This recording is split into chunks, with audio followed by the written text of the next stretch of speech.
حي على الفلاح.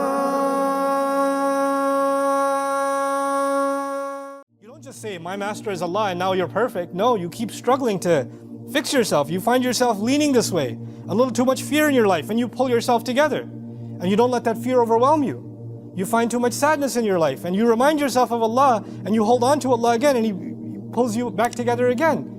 The idea of holding on to Allah to overcome and to be able to navigate your grief and your sadness. Again, I remind you, as I said in the beginning, our faith in Allah will not get rid of our grief.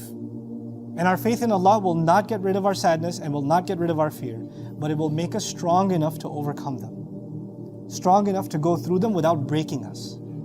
It is in those moments of fear and of sadness and of grief, that is when shaitan comes and wants you to let go of Allah. Because shaitan feeds you something else. Shaitan says, if Allah is so great, why are you upset? If Allah is so awesome, why did you have to go through all this sadness? Allah could have just gotten rid of your sadness. He could have created a situation where you had to experience no sadness. Why did you have to go through it? Why do you have to have these fears? Why do you deserve this anxiety? Let go of Allah. He's not doing anything for you. That's shaitan's most powerful opportunity in those moments. In those moments. And yet Allah here says, if you can not only declare that your master is Allah, but you can hold on to that deep inside you, not from someone else, for yourself.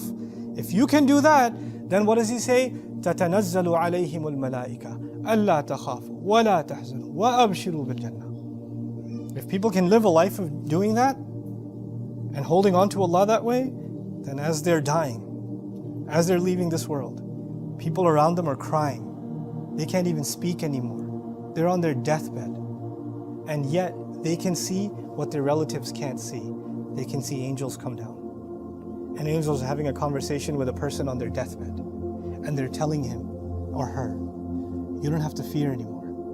There's no more fear at all. And there's no more sadness at all. Congratulations, you're going to heaven. وَأَبْشِرُوا بِالْجَنَّةِ الَّتِي كُنْتُمْ تُوعَدُونَ. And then they add something. This is at the end of their life. They're not even in their grave yet. They're not even in their grave yet, and yet they're being told you're going to heaven by angels. Everybody else is crying, they're the ones smiling inside. Everybody thinks, oh, this is so sad, this is such a tragedy, and this is the greatest moment of their life. This is the greatest moment because they lived that. They navigated that storm. When they're in that moment, what do the angels tell them? They tell them, نَحْنُ أَوْلِيَاؤُكُمْ فِي الْحَيَاةِ الدُّنْيَا وَفِي الْآخِرَةِ. We were your guardian angels, we were protecting you in this life and we will also in the next life. Allah sent us a special security team just for you. When you were being overwhelmed and you held on to Allah, we became your security around your heart. When you were overwhelmed with grief and sadness and fear, we were the ones that Allah used to send for you. We were the ones that guarded you. We were the ones that shielded you from the whispers of the devil. We were there all along. They're introducing themselves to you. You're meeting them for the first time. They've known you your whole life. نحن أولياؤكم في الحياة الدنيا وفي الآخرة يا رب.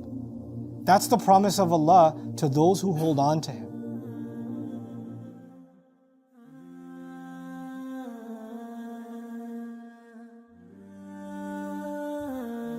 Assalamu alaikum wa rahmatullah. If you enjoyed this video, please do share it with friends and family.